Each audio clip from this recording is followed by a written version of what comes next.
say the experience, right? It's modern, and more importantly, it's centered on you. Even just that little subtle shift of the start in the center, centered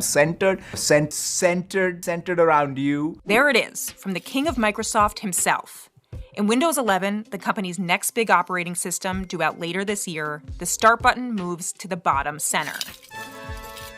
But that cosmetic change actually has deeper meaning. The word center is core to Satya Nadella's vision that Windows 11 should be at the center of your digital life. As Apple and Google entice users to increasingly closed-off worlds, he wants Windows 11 to be a compelling choice for people who don't want to live exclusively in either. Windows has a role to play as that most open of ecosystems today that plays nicely with, in fact, the others. We want you to be able to connect your phones to your PCs. We want you to be able to communicate to people on phones or other PCs. The proof is in the features. Windows 11 can now run Android apps. To learn more about the... I need more talent. I took away 3 things the company's doing in this new operating system to lure users and app makers. Number 1, a new modern interface. Those who remember Windows 8 know that messing with the Start menu before didn't work out so well for Microsoft. There's not... Sure it is as well, and we'll always also have the option with Windows, as you know, we'll always have the option for anybody to go back to whatever classic mode they want. But the placement is only part of the fresh start. Click the button itself and you get your apps, but also cloud-connected recommendations of what you might need next.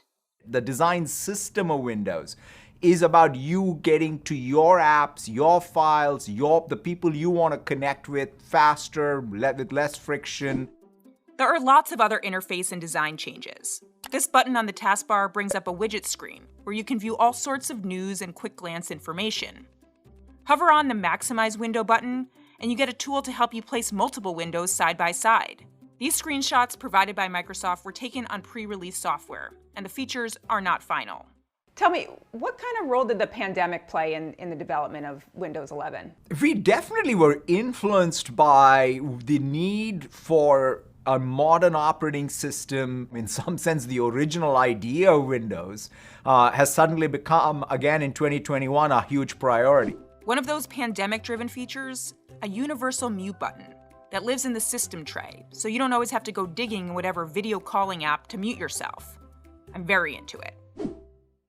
The second thing, a new store with Android apps. We're going to welcome all apps across even all the different application platforms in Windows itself, right? It can be a PWP or a web app, it can be a native app, and we're going to support Android as first class as well. All right, tech translation. Up until now, the Microsoft Store was just for certain kinds of Windows apps. Now it will be open for any Windows app. But the real headline? Microsoft is partnering with Amazon's Android App Store. Tell me a little bit about what you're doing with the Microsoft Store on Windows 10, and specifically there, what you're doing with Amazon. In fact, you can go to our store, search, find an Android application, and then you'll be linked into the Amazon store, and you can use the Amazon store apps as if they're Windows apps, and all of the windowing will work. It's a big move, and one clearly aimed at Chromebooks, which also run Android apps. In the last year, unit sales of Chromebooks grew by 275%. Windows 11 will also enable more Windows apps to run on new laptops and desktops powered by ARM mobile chips from Qualcomm. If you think about the traditional role of operating systems are very much, needed whenever there is a real change in the system architecture, right? I mean, you think about the AI chips now, right? It's not just the CPU and the GPU, but now NPUs are all becoming part of any PC. Another translation. All these parts of the chipset have changed in big ways in the last few years to make computers smarter and more power efficient. Windows 11 will work better with them. And that brings us to the third, a focus on openness. Why Windows? Why should someone get Windows over Chrome, over Mac OS? Windows gives you the most choice of systems to apps to everything that you want to be able to do. I think Windows, in fact, is becoming increasingly the device that bridges all of these ecosystems. Do you think of yourself as sort of the Switzerland there of the ecosystems? I think that more than when we say Switzerland, I think there are certain platform rules by which we principally drive Windows. I'm not saying that other ecosystems shouldn't have their own platform rules. We have a different set of platform rules, and those platform rules, I believe, in 2021 are more needed than they ever were. How are your platform rules different than say, Apple? One simple thing, we have the ability to have multiple marketplaces that can thrive. We want to have a great marketplace, but we also welcome other marketplaces. We want to have great tools like, say, Teams, but we also welcome Zoom or Slack or anything else to be also first class. Apple's iOS specifically does not allow for third-party app stores and has been the focus of recent antitrust scrutiny. So if you have an Android phone, it works great with Windows. What about the iPhone?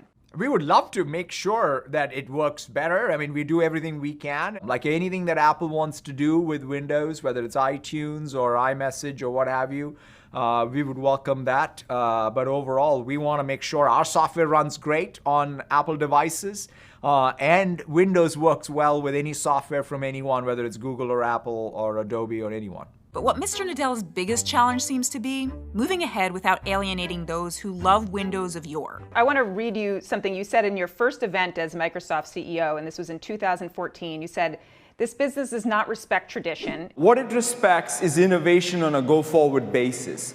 So it's really our collective challenge that we now need to make Microsoft thrive in a mobile-first and a cloud-first world. How do you innovate with avoiding a disaster like Windows 8? It's all about sort of the batting average at the end of it all. The fact that here, 35 years after its inception, and there's no innovation that's risk-free. So let's say that, and then boldly go forward.